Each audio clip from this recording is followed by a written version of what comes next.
భారత్లో ఆర్థిక అసమానతలు ఆందోళన కలిగిస్తున్నాయి. 88% కుబేరులు అగ్రవర్ణాల వారే ఉన్నారు. భారత్లో 90% సంపద వారి చేతుల్లోనే కేంద్రీకృతమై ఉంది. బిలియనీర్ల జాబితాలో ఎస్సీ, ఎస్టీలు కనిపించడం లేదు. ఈ తరహా అసమానతలు ప్రమాదకరమని ఆర్థికవేత్తలు హెచ్చరిస్తున్నారు.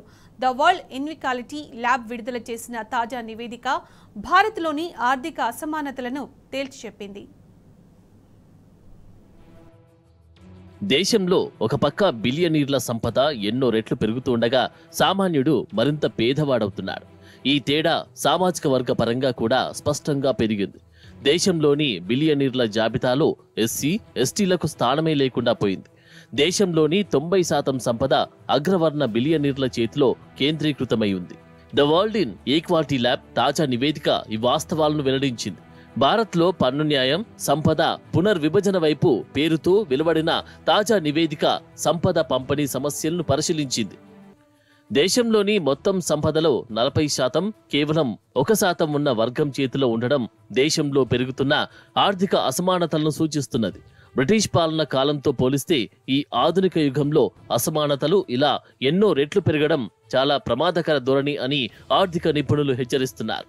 దీని కారణంగా ఇప్పటికే భారత్ ప్రపంచంలోని ఆర్థిక అసమానతలున్న దేశ జాబితాలోకి చేరిపోయింది. ఈ నివేదిక ప్రకారం భారతదేశంలోని 88.4% బిలియనీర్లు ఉన్నత వర్గాలకు చెందినవారే.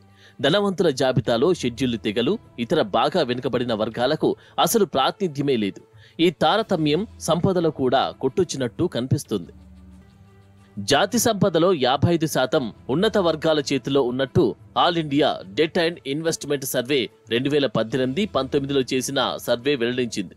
భారతదేశ కుల వ్యవస్థలో పాతుకుపోయిన లోతైన అసమానతలను ఈ సర్వే ఎత్తి చూపింది.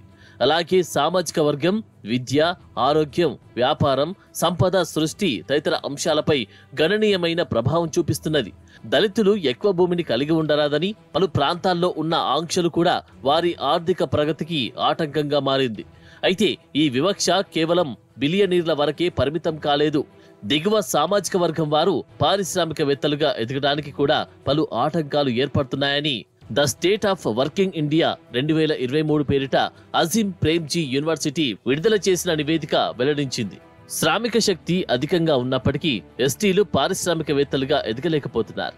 ఎస్సీల శ్రామిక శక్తి 19.3% ఉండగా అందులో 11.4%, అలాగే ఎస్టీలో 10.1% శ్రామిక శక్తికి 5.4% మాత్రమే యజమానుల స్థాయికి ఎదిగారు.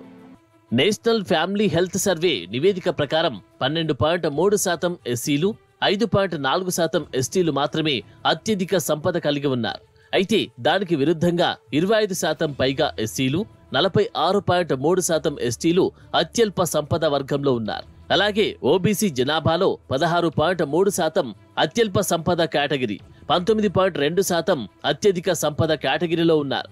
భారత్లో ఆదాయం, సంపదల మధ్య వ్యత్యాసం స్వాతంత్ర్యం వచ్చిన తర్వాత తగ్గినప్పటికీ 1980 నుంచి 2000 వరకు పెరుగుతూ వచ్చింది. 2014 నుంచి 2015, 2022 నుంచి 2023 మధ్య ఈ పెరుగుదల శిఖరాగ్ర స్థాయికి చేరుకుంది. దేశంలోని 40% సంపద కేవలం 1% వర్గం ఆధీనంలో ఉంది. 1980లో ఇది 12.5% మాత్రమే. బ్రిటిష్ పాలన నాటితో పోలిస్తే భారతదేశంలో ఆర్థిక అసమానత నాటకీయంగా పెరిగింది. ఆర్థిక అసమానతలు గల దేశ జాబితాలో భారత్ కూడా చేరింది. ప్రస్తుత అంచనా ప్రకారం దేశంలో ఏడాదికి 20.7 లక్షల రూపాయలు సంపాదించేవారు 1% ఉండగా 10% మంది ఏడాదికి 2.9 లక్షలు ఆర్జిస్తున్నారు. దీనికి విరుద్ధంగా మధ్యస్థ వయోజనులు ఏడాదికి 1 లక్ష మాత్రమే సంపాదిస్తుండగా పేదలకు ఎలాంటి ఆదాయం లేదు. జనాభాలోని దిగువ 60% మంది జాతీయ సగటు ఆదాయంలో కేవలం 15% మాత్రమే పొందుతున్నారు. ఏడాదికి 21 లక్షలు సంపాదించే వారిని ధనవంతులుగా పరిగణిస్తారు. వీరు దేశంలో 10% ఉన్నారు. ఏడాదికి 82 లక్షలు ఆర్జించేవారు అత్యంత ధనవంతులు కేటగిరీలోకి వస్తారు. వీరు 1% ఉన్నారు. ఇక మధ్యస్థంగా ఉన్నవారు ఏడాదికి 43 లక్షల ఆదాయాన్ని కలిగి ఉన్నారు. ఇక మిగిలిన 50% మందిది అత్యల్ప ఆదాయం.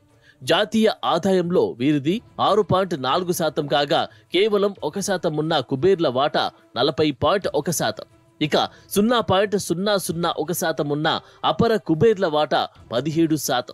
అపర కుబేర్ల ఆదాయం అట్టడుగు స్థాయిలో ఉన్న 50% అంటే సుమారు 46 కోట్ల మంది సంపదతో సమానం కావడం గమనార్హం.